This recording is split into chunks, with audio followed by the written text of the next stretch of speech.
The Federal Reserve is also warning about a housing crisis. While we're on the Federal Reserve talking about stimulus, just a short time ago, the Housing Insecurity in the Time of COVID-19 was published by William Emmons. He's a lead economist with the Center for Household Financial Stability at the Federal Reserve Bank of St. Louis.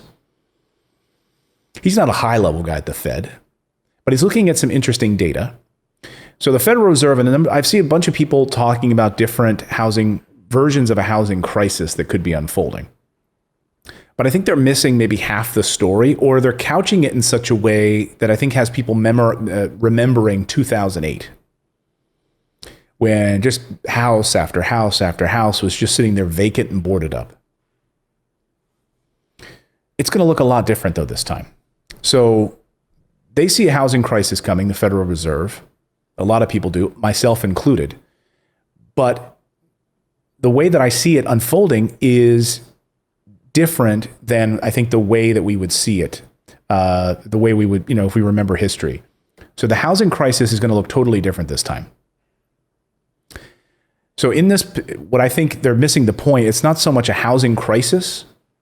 I think it's not so much a housing crisis, but rather probably the most massive transfer of wealth we've ever seen in this country. Meaning people that have their house now won't, and the wealthy people that don't have their house will buy it. And those people will go from being homeowners to renters or homeless with permanent job loss. So that house might not be sitting there vacant. It'll just have different ownership. It'll go from the low-income worker right now who just lost their job at the hotel, and Wall Street will come in and buy that house, like Invitation Homes. Story we covered here last week on the show. Invitation Homes is cranking up the amount of money, their hedge fund money that they're buying homes with now, upwards of 80,000 homes. Billions of dollars going to buying homes, single-family homes all across the country. Any home they can get their hand on, basically. Why? Because, first of all, it's stable as opposed to Wall Street. And we have a housing crisis in this country already. We have an affordable housing crisis in this country. And it's about to get worse. Pre-pandemic, just for some history here, pre-pandemic, we already didn't have enough homes in this country. We needed millions upon millions of homes and apartments that we don't have, which means rent is higher because of supply and demand, but wages didn't increase for those low-income workers. So rent's going higher means a higher proportion of their income is now going to cover rent. One of the other things that's unfolding right now in this housing crisis is the banks. So you could look at what's going on with the banks and make an assessment. You could say, okay, now over the summer, JP Morgan Chase, Jamie Dimon, all of those guys started putting like $40-50 billion aside, so that in case they had to deal with delinquencies from people not being able to pay their mortgages, we would have these reserves set aside that we could cover all of these delinquencies from people not being able to pay their mortgages. Well, if you look at their balance sheets, if you look at their latest earnings reports and the latest data from Chase and other banks, you'll see that what their loan loss protection money that they've set aside, they've actually lessened that amount. Now, you could read too much into that and say, that's a great sign, right? Saw CNBC talking about, hey, it's a good sign. Is it? Or do they know that they'll be taken care of by the Federal Reserve, which continues to buy up junk bonds, mortgage-backed securities, and all of this other crap? So why would they sit there with all of this money in a loan loss prevention fund when they know that the Federal Reserve is going to take care of them anyway? That's one cynic's view of it. The other could be that they just don't see as many delinquencies as they thought they might. Aha! Yet. Because when we look at the data that's now out, and how many people are in forbearance right now who filed for forbearance, and they have 180 days, and then we see how many people are actually delinquent, delinquencies are rising. But a lot of this is being pushed down months away. So is this the calm before the storm? Well, that's what Bill Emmons thinks. that this is sort of he sees storm clouds, he writes. He says basically that the current fiscal policy will protect the economy and the housing markets from experiencing the chaos during the last financial crisis. But he says he sees major crisis coming in the housing sector potentially. Okay. Mortgage companies right now, mortgage delinquencies are always a massive indicator of a housing crisis. When the CARES Act, of course, rolled out, those forbearance programs that were put in place, we had lots of people on those forbearance programs. There's fewer people taking advantage of those forbearance programs right now. But one thing you need to look at when you look at the Mortgage Bankers Association notes, when they actually put this data out and they show that we have higher delinquencies, what you need to understand about those delinquencies is that they're not necessarily delinquent.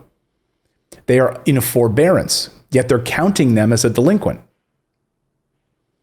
Okay, so they're in the forbearance program. Does that mean they're not, when they're done in 180 days, they won't be able to pay their mortgage? Maybe. If they don't have a job, the people that are mostly been filing these forbearance are lower income workers. And if they don't have a job and a way to make a payment because there's no federal stimulus, don't you think that those forbearances are going to turn into delinquency and then ultimately a foreclosure? I do. I mean, how can you think not? What is there some mysterious thing that's going to swoop in and prevent that from happening? The only thing that really could prevent that from happening, well, there's a couple things. Number one, we extend these forbearance programs. The federal government maybe steps in and makes it, we got to extend these forbearance programs so people just keep kicking the can down the street. That's one thing. The second thing is that we could pass stimulus that would give rental assistance or mortgage assistance to people to actually pay these mortgages. But in some way, the federal government is going to help these banks. If they don't help you directly, then they're going to just help the banks directly. And they'll keep buying up these mortgage-backed securities. They'll keep buying up these bad loans, these people that can't pay their mortgages. They'll step in and buy them up. So the banks will be fine. That's why their forecasts look good right now. They released their forecast this week and they're fine. Why? Because we know the Federal Reserve is right there to take care of them. If you look at some of the other data right now, the 90-day delinquencies, let me put some of these data points up on the screen. And this is sort of the overall assessment from August. That the change in the delinquency rate is down a little bit, just like half a point. Improvement in early stage delinquencies continues, though the rate of improvement has slowed. Delinquencies fell about 9% in early stage delinquencies. That's dropping back below pre-pandemic levels. But look at serious delinquencies, up 5%. That means that these people are 90 days past due. And then look at the foreclosure start rate right now. Despite the vast numbers of seriously delinquent loans, foreclosure rates continue to drop due to forbearance plans and moratoriums. So, okay, nearly 2.4 million properties are 90 days past due. The reason that these foreclosures take time, people, I think, this is where some of this misinformation is out there right now. Foreclosure processes take time and they're costly. And so if banks know that there's some sort of stimulus on the horizon, they're going to slow that process down. Let me tell you something. Banks do not want to own property. They don't. Banks want properties off of their balance sheets. They like dealing in money. They do not want to own properties. And if they can avoid going through a foreclosure process, they are going to do it, even if it has to be delayed. So what you're seeing is a delay in the pain. But again, the reason I see that this housing crisis, the way that it's unfolding, is not necessarily going to be tons of just vacant houses sitting around. The way that I see this housing crisis is quite simply a transfer of wealth from those low income, lower middle class homeowners that only had 1 month, maybe even half a month of savings, which they blew through when they lost their job and they were trying to pay their mortgage. They filed for forbearance and now they got 180 days to get something together. no stimulus, and they have no additional money to pay for it, that's when it goes into foreclosure. And what happens is they become a renter then. And we're already seeing some of these big companies already starting to buy the home, and the people are now renting it from the Wall Street bank that swooped in and bought it. Invitation Homes. The greatest transfer of wealth in this country is happening. That's the housing crisis. It's not neighborhoods that are completely empty because all these houses are vacant. No, we have an affordable housing crisis in this country. We need housing. They will be filled with people. There will be people living in those houses. They just might not be the people that originally owned it.